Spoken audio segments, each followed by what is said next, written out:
Bismillahirrahmanirrahim. Assalamualaikum warahmatullahi wabarakatuh. Salam ukhuwah, salam kasih sayang dan salam jutemku sayang.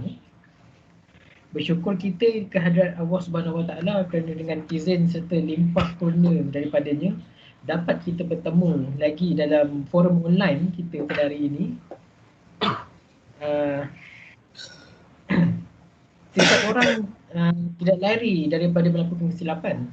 Kita hanya manusia biasa, tetapi itu tidak bermaksud kita tidak wajar untuk diberi peluang kedua. Sesuai dengan tajuk forum kita pada hari ini, iaitu khusus latihan praktikal banduan. Kita tidak keseorangan pada hari ini, kita ditemani oleh dengan beberapa jejaka kacak. Terima kasih kerana sudi luangkan masa. Bolehkah perkenalkan diri masing-masing? Okey, saya dulu nama saya Muhammad Fernanda bin Saiful. So next. Nama saya Muhammad Haris bin Muhammad Sukri. Dan saya Ahmad Faidi bin Ahmad Fadil. Nama saya Akmal Hakim bin Azizi. Dan yang terakhir saya Muhammad Anas Farid bin Masri. Okey, tanpa membuangkan masa, mari kita teruskan kepada soalan-soalan. Okey, saya nak bertanya kepada Encik Fernanda. Boleh tak terang sikit, sikit tentang kursus latihan prabanduan ni? Okey. Bismillahirrahmanirrahim. Dalam pendahuluan pengenalan macam tu, kita orang punya projek macam ni, kita nak buat bekas banduan macam alami praktikal tu sendiri. Macam praktikal yang kita adakan ialah 3, mechanical, elektrik dan pembangunan. Macam mechanical tu kita akan ajarkan praktikal untuk macam membaiki kereta, membaiki motor macam tu, segala macam tu lah. Dalam elektrik pula kita akan buat macam mana nak masukkan wire macam tu, nak betulkan wire, putus wire kita buat apa macam tu.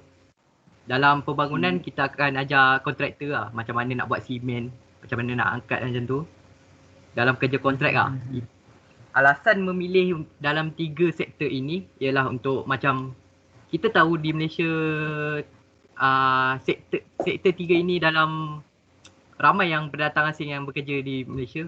Oleh itu kita galakkan para banduan ni bila keluar penjara dia akan dapat kerja itu. Dan justru itu macam kita dapat meningkatkan ekonomi negara dengan adanya pekerja tempatan itu. Dan mereka yang keluar daripada penjara tersebut akan dapat mengukuhkan ekonomi diri sendiri dan juga untuk mengukuhkan ekonomi negara juga dengan meramaikan pekerja tempatan. So mereka, para banduan tersebut tidak akan berbuat jahat seperti meragut, jual dadah apabila mereka keluar dari penjara. So mereka macam bertaubat balik lah. Itu saja untuk pengenalan projek. Okey, saya nak tanya kepada Encik Faidi. Ya. Boleh tak terangkan macam mana tercetusnya idea untuk buat benda-benda macam ni? Okey, bismillahirrahmanirrahim. Sebab kami menyetuskan, kami mendapat ilham untuk mengadakan projek ini sebab selalunya lepas banduan keluar daripada penjara, daripada orang tamat tempoh penjara, mereka mesti akan mencari kerja.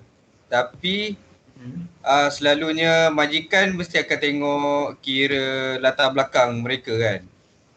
Dan kebanyakan pada bekas banduan selalunya mereka tak dapatkan kerja. Jadi kami semua cuba mengadakan satu projek atau satu khusus khas untuk banduan. Sebelum mereka keluar, mereka akan mempelajari beberapa khusus praktikal lah, sebagaimana Encik Fernanda dah terangkan tadi. Jadi antara sebab kami mengadakan ni untuk mengurangkan graf kenaikan jenayah di negara ni. Okey. Saya tanya kepada Encik Anas, boleh tak kongsikan dengan kami input daripada program ini? Okey, bismillahirrahmanirrahim. Okey, mengenai input yang kita telah bincangkan kita untuk menjayakan program khusus latihan praktikal banduan ini, kita perlukan beberapa sumber yang terdekat untuk kita gabungkan supaya program ini berjalan dengan lebih teratur dan lancar. Okey. Antara sumber yang kita telah mengideakan untuk membantu kita punya program ini berjaya, antaranya kita telah bergabung dengan sumber daripada Pusat Penjara Malaysia. Hal ini kita mengutamakan banduan-banduan yang apabila mereka dibebaskan setelah tempoh tahanan mereka habis, kebanyakan daripada mereka tidak ada halat tuju, macam kita nak memohon satu pekerjaan tu tidak dapat atas faktor status beliau sebagai banduan. So daripada sumber pusat penjara ini, kita ingin mendedahkan kepada kita, macam membentangkan kita punya idea untuk memfokuskan aktiviti seperti pembangunan, mekanikal pembangunan dan elektrikal dengan menyediakan latihan praktikal kepada banduan ini, dan untuk mereka dapat membuka peluang mereka untuk kerja selepas mereka telah dibebaskan. Okey. Dalam faktor yang sama juga, kita juga ada masalah kewangan juga sebab program ini kita perlukan satu dana yang besar. Sebab kita melibatkan seluruh Malaysia untuk kita pupuk semua banduan-banduan di Malaysia ini. Apabila mereka keluar daripada tahanan, mereka dapat kerja walaupun status mereka adalah banduan. Tidak semua banduan ini jahat. Mereka juga ada juga mereka ini dah sedar setelah masuk penjara sebab kesalahan mereka dah sedar. Selepas itu mereka akan bebas dan mereka ingin bekerja untuk mencari sumber makanan mereka. Tetapi dalam konten ni kita perlukan kewangan juga untuk melaksanakan program ini. Maknanya kita memerlukan kewangan sumber manusia. Daripada situ juga kita memerlukan dana yang tinggi juga untuk membuka peluang para banduan ini bekerja. Sebab kita melatih banduan, kita bukan melatih manusia yang berstatuskan penjenayah. Kita nak handlekan banduan ni, kita perlukan banyak dana seperti kawalan keselamatan, seperti fasiliti di dalam penjara untuk mereka menceburi bidang-bidang yang telah kita tawarkan, yang disebutkan oleh Fernanda tadi. So daripada sinilah kita akan berusaha lebih keras lagi supaya kewangan ini dapat kita dapat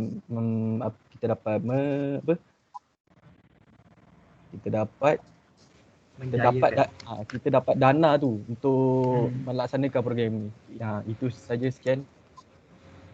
Baik, input yang sangat menarik. Saya nak tanya pada Hakim mengenai output. Apa yang awak mengharapkan output daripada program ni? Okey, berdasarkan kursus latihan praktikal pada yang kita nak berikan pada banduan di Malaysia ni, saya menjangkakan bahawa kursus ini akan membuahkan hasil yang bermanfaat kepada industri pembangunan, ekonomi dan kesejahteraan negara. Namun kita kena melihat hasil dia bukan pada tempoh masa yang terdekat tapi mengambil masa. Okay? Jadi saya mengidentifikasikan manfaat-manfaat yang akan datang ni melalui 3 fasa, iaitu jangka masa pendek, jangka masa sederhana dan jangka masa yang panjang. Okey, pada masa jangka yang pendek, tempoh waktu ni adalah selepas 3 hingga 7 bulan program ini dilaksanakan. Okey, melalui kursus latihan praktikal ini, banduan-banduan ini akan didedahkan dengan alam pekerjaan serta peluang pekerjaan yang terdapat di Malaysia. Banduan boleh mengharapkan pekerjaan yang lebih murni, yang telus, di samping mengelakkan diri daripada terjerumus mula dalam aktiviti-aktiviti jenayah selepas dikeluarkan daripada penjara. Baik. Kemudian kita akan memberi pendedahan dan supaya mereka dapat mengenal pasti sektor-sektor industri, sama ada daripada segi mekanikal, elektrik ataupun pembangunan. Mana-mana 3 sektor ni yang banduan-banduan ini berminat, kita akan dedahkan. Okay, jadi mereka boleh identifikasikan mana satu sektor industri yang mereka ingin ceburi selepas dibebaskan daripada penjara. Okay, seterusnya ialah jangka masa yang sederhana, iaitu tempoh masa setahun sehingga 4 tahun selepas program ini dilaksanakan.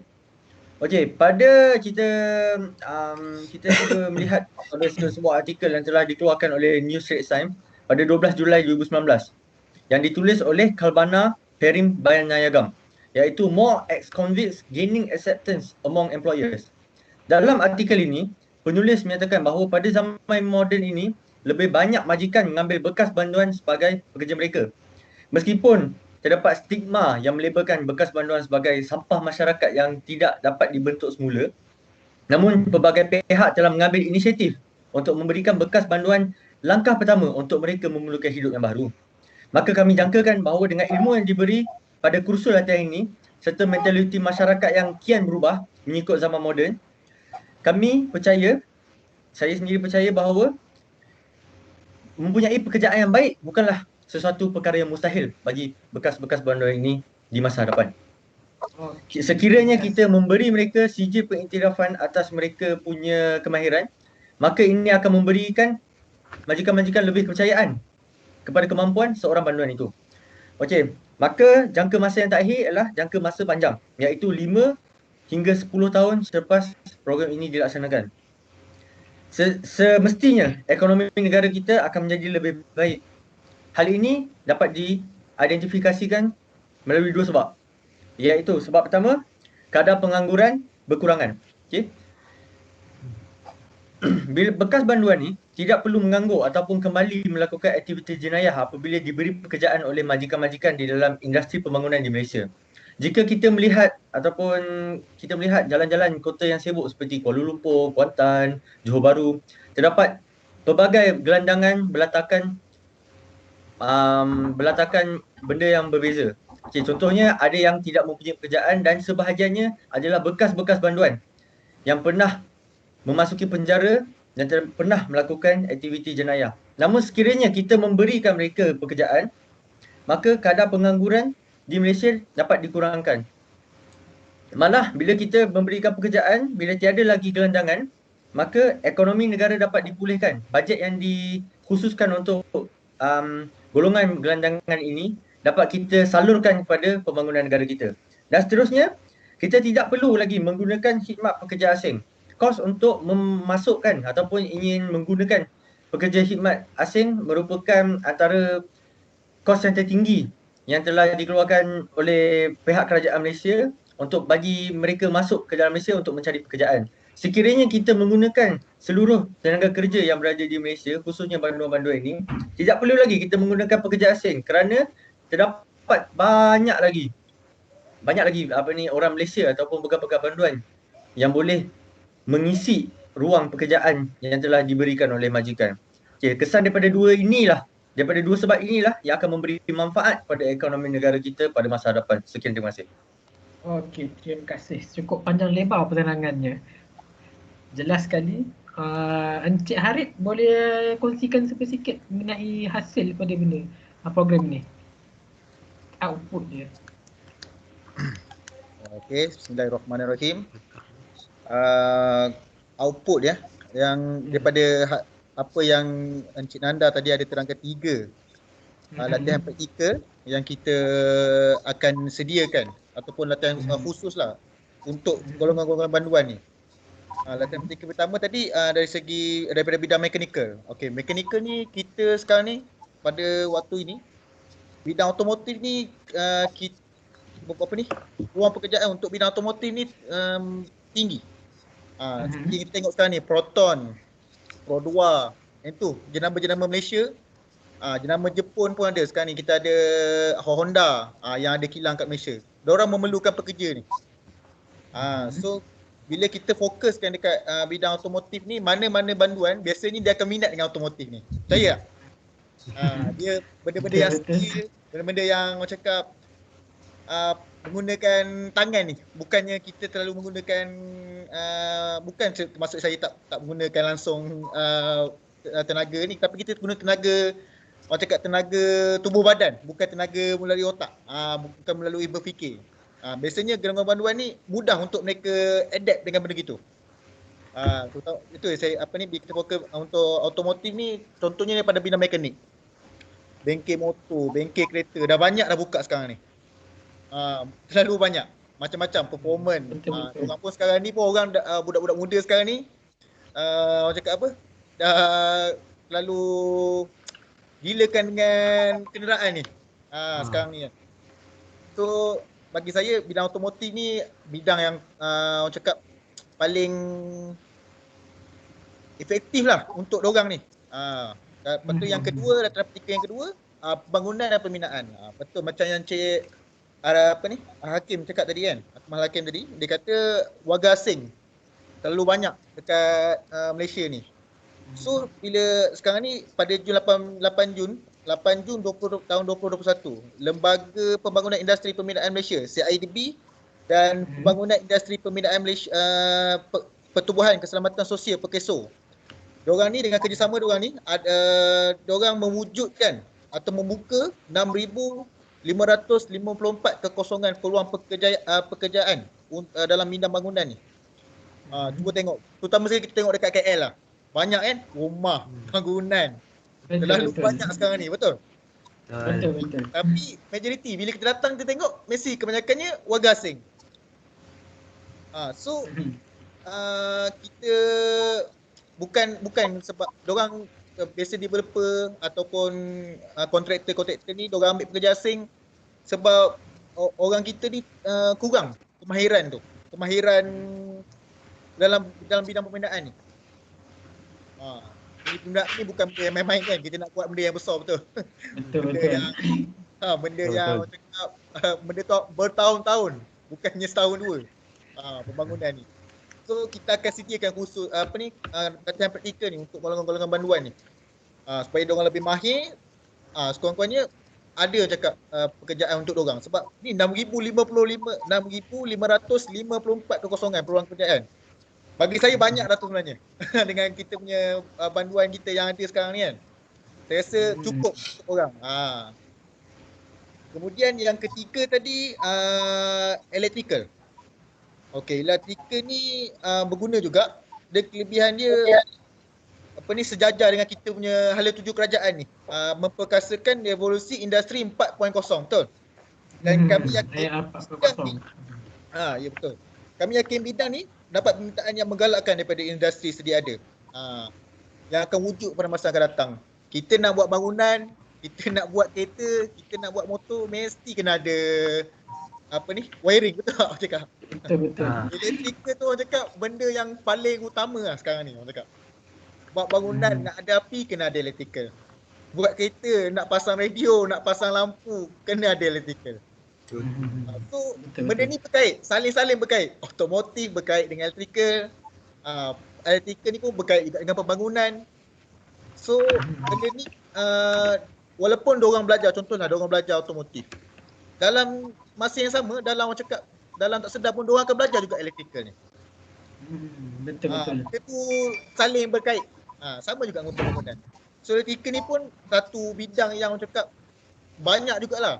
Banyak macam tadi wujudnya 6,554 kekosongan peluang pekerjaan dalam bidang pembangunan. Dalam pembangunan tu mungkin 6,554 tu untuk pembangunan saja. Dalam masa yang sama dia akan wujudkan juga pekerjaan untuk bidang electrical ni. Betul tak? Betul. Jadi benda tu dia berkembang.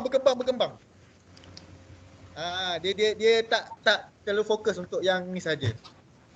So itulah harapan saya, harap kita dapat laksanakan lah dengan kerjasama yang ada dengan kerajaan ni. Kita dapat bersama untuk bantu banduan-banduan yang ada sekarang ni. Yang orang cakap dah hilang arah sekarang. Kebanyakannya hilang arah. Belum lagi dengan persepsi masyarakat dengan diorang. Biasalah kita faham. Bila diorang tu, diorang rasa malu, rasakan yang kena kutuk, ada yang kena buang keluarga, dah tak diterima keluarga. Bagi masyarakat yang macam ni, yang negatif ni, bagi diorang kau dah jahat, sampai bila kau jahat? Bagi diorang macam walaupun orang tu dah insaf, kita tak tahu hati dia macam mana. Mungkin masa lalu dia, masing-masing pun ada buat kesilapan, betul? So kita ni yang mana yang orang cakap nak kata baik tak baik, yang orang cakap berkemampuan. Kemampuan berfikir, mungkin hidup kita ni bertuah, dikelilingi orang cakap dikelilingi orang-orang yang positif. Mungkin kita tak semua orang datang daripada keluarga yang orang cakap keluarga yang baik-baik, tak semua orang. Masing-masing ada aturan dia. So kita ni sebagai umat manusia ni saling membantu antara satu sama lain. Kita bantu bantuan. Kita bantu diorang kerja, kita bantu diorang menyalin kehidupan semula, cari kehidupan diorang semula, pupuk, kembalikan semangat diorang semula. Itu saja daripada saya. Maaflah panjang pula.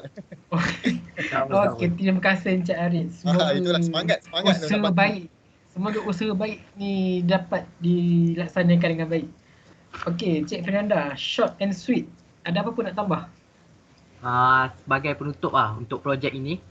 Projek ni memberi banduan banyak manfaat.